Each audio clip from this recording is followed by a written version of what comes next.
Jangan lupa untuk subscribe dan nyalakan lonceng notifikasinya. Jawa Timur masuk dalam provinsi yang wajib menerapkan PPKM darurat karena kasus COVID-nya yang kian tinggi. Sejumlah persiapan pun dilakukan Pemprov Jawa Timur untuk menekan jumlah kasus harian. Saat ini kami sudah bergabung bersama dengan Wakil Gubernur Jawa Timur, Emil Dardak. Selamat sore, Mas Emil. Ini sebentar lagi tanggal 3 Juli PPKM darurat akan diberlakukan. Sudah siapkah Jawa Timur untuk menarik rem darurat ini?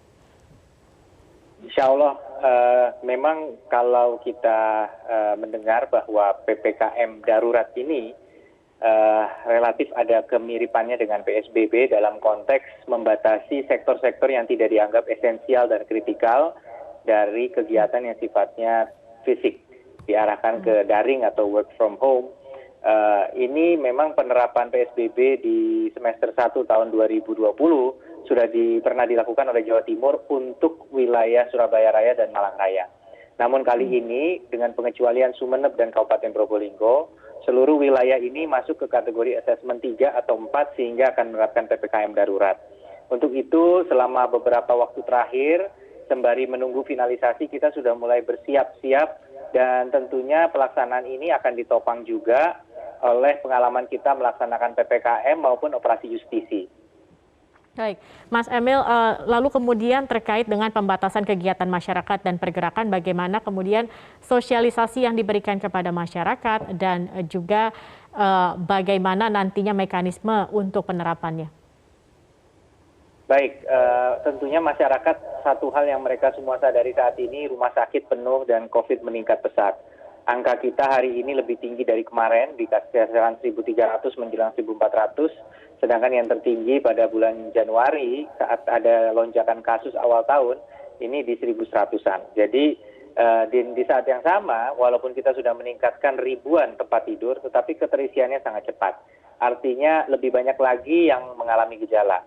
Di satu sisi, lonjakan angka ini adalah juga bisa dapat diinterpretasikan sebagai tingkat aktifnya melakukan tracing dan testing. Tapi di sisi lain masyarakat juga menyadari bahwa harus ada langkah yang lebih drastis. Sudah banyak elemen masyarakat yang juga menghubungi kami dan menyampaikan mengharapkan ada langkah-langkah yang lebih ketat, mengingat banyaknya korban dari COVID-19 lonjakan kali ini.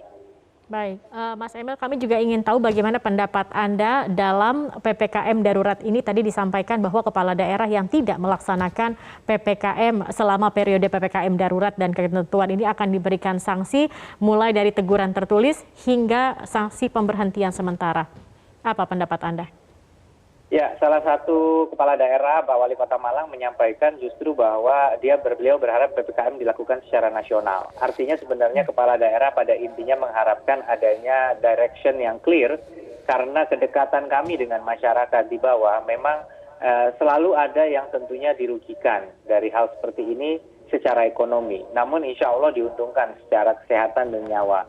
Nah, oleh karena itu maka justru langkah yang diambil oleh pusat tadi dalam rakor bersama Menko Marves pun Bapak Jaksa Agung juga menyampaikan bagaimana landasan hukumnya di mana pemerintah daerah harus linier dengan pemerintah pusat. Kami meyakini tidak akan ada masalah terkait hal ini di Jawa Timur karena kita semua menyadari pentingnya langkah ini diambil. Tentunya akan ada perdebatan di sana sini, tapi ada dua kata yang disampaikan Pak Menko Marves tadi, laksanakan dan amankan. Baik. Pengawasannya akan seperti apa ini, Mas Emil? Pengawasan tentunya kita punya pengalaman operasi justisi yang diarahkan pada menguji kepatuhan protokol kesehatan. Sebenarnya langkah yang diambil ini yaitu menutup operasionalnya secara ketat. Jadi kalau dulu mungkin mengukur 25%, 50% itu diintip dari luar nggak bisa gitu ya. Ada orang kita ini, tetapi mungkin harus masuk dulu. Tapi sekarang memang tidak beroperasi, ya tidak beroperasi. Artinya hanya take away kita bisa intip dari luar pun lihat bahwa itu melanggar atau tidak sebuah tempat usaha makanan minuman atau pusat perbelanjaan. Ini akan meningkatkan efektivitas surveillance dengan adanya personil yang dimiliki saat ini di pusat-pusat kegiatan masyarakat. Baik, tadi Anda sempat juga menyebutkan terkait dengan rumah sakit yang penuh dan lain-lain. Ini kemudian bagaimana antisipasi yang akan dilakukan oleh Pemprov Jawa Timur? Ya, dua langkah kita lakukan. Kita tetap membenahi kapasitas, ini baik menambah tempat tidur maupun manajemen distribusi atau sistem rujukan.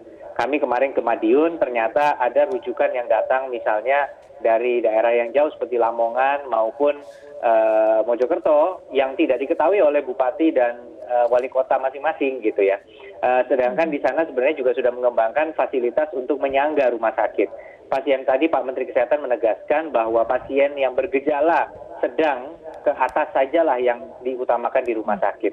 Inilah sebabnya kita mencoba meningkatkan, bahkan sebagai contoh di Bangkalan beberapa waktu lalu, apa yang menjadi rumah karantina untuk transit seseorang menunggu hasil PCR, ini kemudian dikembangkan. Ada yang tempat transit, ada juga yang tempat di mana mereka kemudian sudah mulai bisa dirawat apabila berstatus OTG atau gejala ringan. Langkah-langkah inilah yang kita lakukan untuk bisa memberikan satu situasi yang lebih baik dalam kaitan dengan penanganan pasien. Baik, terima kasih Wakil Gubernur Jawa Timur Emil Dardak sudah bergabung bersama kami di Metro hari ini.